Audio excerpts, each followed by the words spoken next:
जिन नटवर सिंह जी की अभी डेथ हुई है उनकी किताबें one life is not enough, उसमें पढ़िए जाके किस अमेरिकन लोगों का और सुनिए, भूल गए कौन था किसका चटा पता लगता है। और सुनिए, नटवर सिंह ने अपनी किताब में लिखा है कि मनमोहन सिंह सरकार में फाइनेंस मिनिस्टर प्रणब मुखर्जी ना होने पाए, अमेरिका चाहता था। जब बोफोर्स का मामला है तब भी इसी तरीके के तर्क दिए जा रहे थे। तो जब कोई सरकार में होता है तो वो इसी तरीके के तर्क देता है। मुझे ये प्रश्न है, सुधांशु जी मुस्कुरा रहे हैं, भाई अगर अडानी गलत कर रहा है तो उसके लिए बीजेपी क्यों डिफेंड कर रही है? हाँ मत जाइए, अरे जाएंगे तो बहुत कुछ आएगा मेरे भाई। इस उस पे जाऊंगा तो ऐसी ऐसी बातें हैं कि जवाब देते नहीं बनेगा जहां से कांग्रेस ने बाहर से पैसा लिया। अरे महोदय क्या बचकानी बात करते हैं। उस पर आपको जांच में आपके पेट में दर्द क्यों हो रहा है? अरे वो आपका ससुर लगता था, सुनिए सुरेंद्र राजपूत जी, आपकी पार्टी के तो चटा सद्दाम हुसैन थे।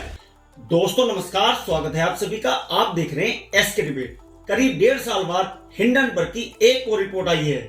इस बार हिंडनबर्ग ने अपनी रिपोर्ट में सेबी के अध्यक्ष को ही कटघरे में खड़ा कर दिया है।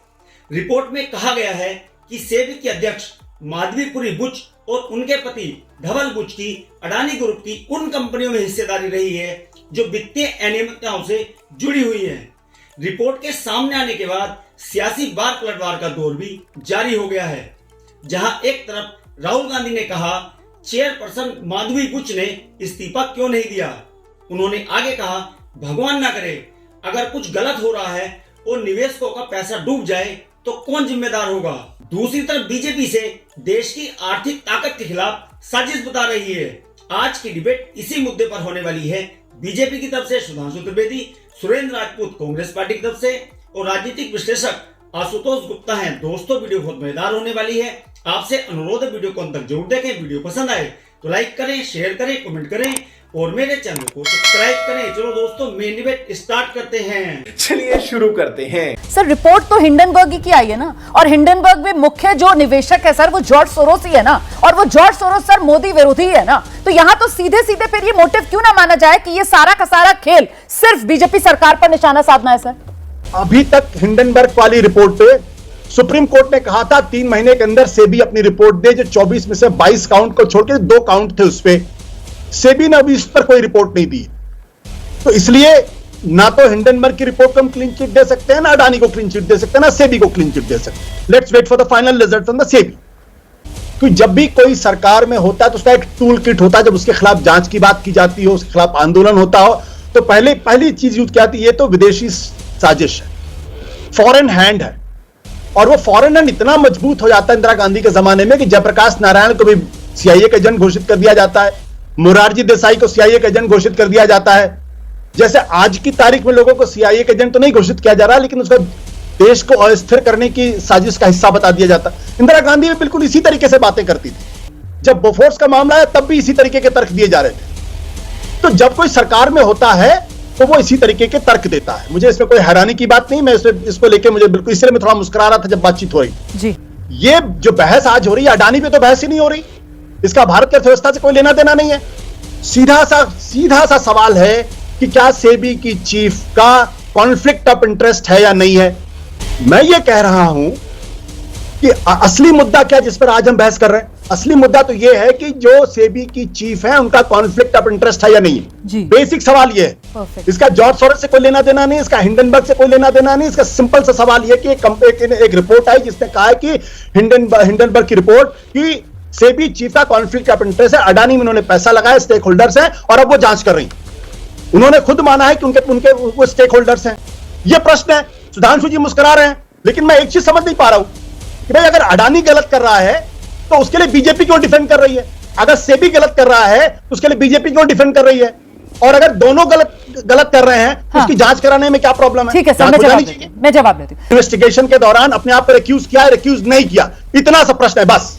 इसके अलावा आप मेट्रोखिनोकरण मत जाइए, सुधांशु जी आइए, जवाब दीजिए। सुधांशु जी आइए। आपकी औकात बता रहा हूं सर, बुरा नहीं मानना सर। हाँ मत जाइए, अरे जाएंगे तो बहुत कुछ आएगा मेरे भाई। इसीलिए आप कह रहे हैं मैं इसी पे रहता हूं, उस पे नहीं जाता हूं। अरे उस पे जाऊंगा तो ऐसी ऐसी बातें हैं कि जवाब देते नहीं बनेगा जहां से कांग्रेस ने बाहर से पैसा लिया। देखिए बहुत साफ जा रहे हैं आप। सेबी के ऊपर आप सवाल उठा रहे हैं। अगर सेबी के नोटिस का जवाब दे दिया होता और उसके बाद सवाल उठाते तो समझ में आता था। और जब सुप्रीम कोर्ट मॉनिटर्ड इंक्वायरी चल रही थी उसके ऊपर अगर कोई कहे कि हमें उससे ऊपर की जानकारी सुप्रीम कोर्ट से ज्यादा बड़ी जानकारी है तो यह मन में बहुत भारी संदेह उत्पन्न करता है। देखिए, मुझे आशुतोष जी की बात सुन के बड़ी हैरानी हुई। पहले उन्होंने कहा भारत की अर्थव्यवस्था से क्या लेना देना, और आखिरी सेंटेंस में कहा कि जो भारत का रेगुलेटर है वो इसी के ऊपर संदेह उत्पन्न हो गया तो भारत की अर्थव्यवस्था कोई प्रभाव नहीं पड़ेगा। गजब का तर्क देते हैं आप लोग भाई। क्या आश्चर्य हुआ, आशुतोष जी जैसा प्रबुद्ध व्यक्ति बोफोर्स के बारे में कह रहा, वो कोई फॉरेन के किसी रेडियो की वजह से जांच हुई थी। अरे महोदय, क्या बचकानी बात करते हैं। राजीव गांधी सरकार की फाइनेंस मिनिस्ट्री ने एक एजेंसी हायर की थी, फेयरफैक्स, जिसने बोफोर्स के घोटाले की जान दिया था, और राजीव गांधी के फाइनेंस मिनिस्टर विश्वनाथ प्रताप सिंह ने उठाया था, जो बाद में जाके मुख्यमंत्री बने। बचकानेपन की, हैरानी की बात की हद है कि फाइनेंस मिनिस्टर खुद आके कह रहा है कि सरकार में घोटाला हुआ। वो कह रहे वो एक बाहर छपी थी इसलिए। सुरेंद्र राजपूत जी, फिर विपक्ष जो है इस पर जेपीसी बिठाओ, इस पर भरोसा आप कैसे कर सकते हैं?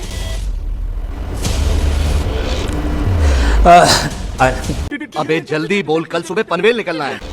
क्या अडानी देश है? नहीं है। क्या अडानी अर्थव्यवस्था है? नहीं है। क्या अडानी आज की डेट में भारत की सरकार है? नहीं है। अगर ये तीनों चीज अडानी नहीं है तो फिर अडानी को बचाने के लिए इतनी तत्परता क्यों है भारतीय जनता पार्टी की? नंबर एक। और नंबर दो, अगर हिंडनबर्ग या हमारी सरकार के विपक्ष के नेता इंडिया अलायंस के, जैसा कि इन्होंने आरोप लगाया कि ये सब लोग एक दूसरे से मिले हुए हैं, तो मेरी चुनौती है सुधांशु त्रिवेदी जी को कि यहां से उठें और हम सब के खिलाफ और हिंडनबर्ग के खिलाफ एक एफआईआर करें, ताकि दूध का दूध पानी का पानी हो सके। अगर हम आपराधिक षड्यंत्र में हैं तो, हिंडनबर्ग आपराधिक षड्यंत्र में हो तो एक एफआईआर करिए और हिंडनबर्ग को खींच के मंगाइए वहां से। हमारे ऊपर जब किसान आंदोलन होता है तब हमारे ऊपर विदेशी टूल किट का आरोप लगा दिया जाता है। हिंडनबर्ग को ये लोग कहते हैं वो राक्षस है, हम भी कहते हैं मान लीजिए वो राक्षस है, लेकिन जब Bofors radio, Swedish radio Bofors का आरोप लगाता है तब वो स्वीडिश रेडियो, विदेशी रेडियो संत हो जाता है भारतीय जनता पार्टी के लिए। तो भाई ये दो नियम तो नहीं चलेंगे ना। मसला यहां पर हम हिंडनबर्ग के समर्थक नहीं है, हिंडनबर्ग के समर्थक हो आप, क्योंकि आप अराजकता का आरोप लगा रहे हो, आप कह रहे हो कि ये सारी बातें हैं। हमारा यह कहना है कि सेबी में जो सवाल उठे हैं, जो माधवी बुच पर सवाल किए गए हैं, और जो हिंडनबर्ग ने पॉइंट वाइज कहा गया है कि हां इन्होंने मान लिया है इस बात को, उस पर आपको जांच में आपके पेट में दर्द क्यों हो रहा है?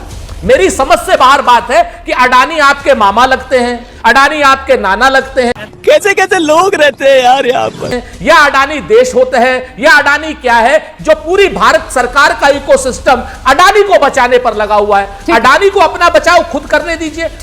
रुको जरा, सब्र करो। सुधांशु जी, बीजेपी सिरे से साजिश कहकर इस रिपोर्ट को खारिज कर रही है। मुझे समझ में नहीं आता कि कांग्रेस हमेशा विदेशी कंपनियों के साथ क्यों खड़ी रहती है। यूनियन कार्बाइड के साथ ये 1984 में खड़े थे, वॉरेन एंडरसन को भगाया था। उसके बाद बोफोर्स के साथ ये खड़े थे, हॉविट्जर के साथ ये खड़े थे, अगस्ता वेस्टलैंड के साथ ये खड़े हुए थे, चेक पिस्टल्स वाली कंपनियों के साथ ये खड़े हुए थे, बीबीसी के साथ ये खड़े होते हैं, हिंडनबर्ग के साथ ये खड़े होते हैं। और राहुल गांधी भी एक विदेशी कंपनी में काम कर चुके हैं, ब्रिटिश कंपनी जिसका नाम था बैकऑप्स। और मैं पूछना चाहता हूं, ये विदेश में जितने भी भ्रष्टाचार के एजेंट आते हैं वो इन्हीं की पार्टी से रिलेटेड क्यों आते हैं? Warren Anderson, Ottavio Quattrocchi, Guido Haschke, Christian Michel, ये कौन सा रिश्ता पुराना है विदेशी कंपनियों से कि भारत की ही कंपनियों पे, चाहे देशी हो चाहे प्राइवेट हो या सरकारी, उन्हीं पे निशाना है। मैं चुनौती से कहता हूं, कभी कांग्रेस ने किसी विदेशी कंपनी के खिलाफ मोर्चा खोला हो तो बताइए। हमने विपक्ष में रह के स्वदेशी मूवमेंट चलाया और सत्ता में रह के हमने मेक इन इंडिया चलाया। यही नहीं, अभी और सुनिए। ये पिछले चुनाव में ही तो एक ऐसा दौर आया था जब 7 समंदर पार बैठे हुए एक धन कुबेर ने कहा, जॉर्ज सोरोस ने, कि मैंने $1 बिलियन रखा हुआ है मोदी की सरकार को हटाने के लिए। मैं दर्शकों के विवेक को छोड़ता हूं, यदि कोई ऐसी शक्तियां जो एलानिया कहती हैं 1 बिलियन रखा है। अभी सुनिए सुरेंद्र राजपूत जी, ज्यादा मत बोलिएगा, मैं आपको बताना चाहता हूं, जिन नटवर सिंह जी की अभी डेथ हुई है उनकी किताब है one life is not enough, उसमें पढ़िए जाके किस ढंग से अमेरिकन लोगों का और सुनिए भाषा का ख्याल रखें। नाना की भाषा का इस्तेमाल मत कीजिए, आराम से प्लीज ऐसी भाषा का इस्तेमाल मत कीजिए। आप तो बड़े आराम से शायराना अंदाज में अपनी बात रखने के लिए जाने जाते हैं ना, ऐसे मत, क्या लगता है आपका? इस तरीके की भाषा का इस्तेमाल मत कीजिए। वो तो सुधांशु जी की शराफत है कि उन्होंने अभी तक इस पर आपको टोका नहीं है। लेकिन सर, इसका मतलब ये नहीं कि आप लगातार बढ़ते जाएं आगे। चाचा, मामा, नाना, ससुर पर अब आप पहुंच गए। प्लीज सुरेंद्र राजपूत जी।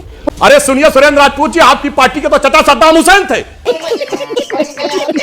बोलकर और रिपोर्ट में सद्दाम हुसैन से सीधा पैसा दिया कांग्रेस ने। नटवर सिंह को इसी में इस्तीफा देना पड़ा था 2006 में। भूल गए कौन था, किसका चचा पता लगता है। ठीक है। और सुनिए, नटवर सिंह ने अपनी किताब में लिखा है कि मनमोहन सिंह सरकार में फाइनेंस मिनिस्टर प्रणब मुखर्जी ना होने पाए, अमेरिका चाहता था। आपके फॉरेन मिनिस्टर ने लिखा है, सभा में नहीं बोल रहा हूं। औकात था अनाज तेल के बदले था।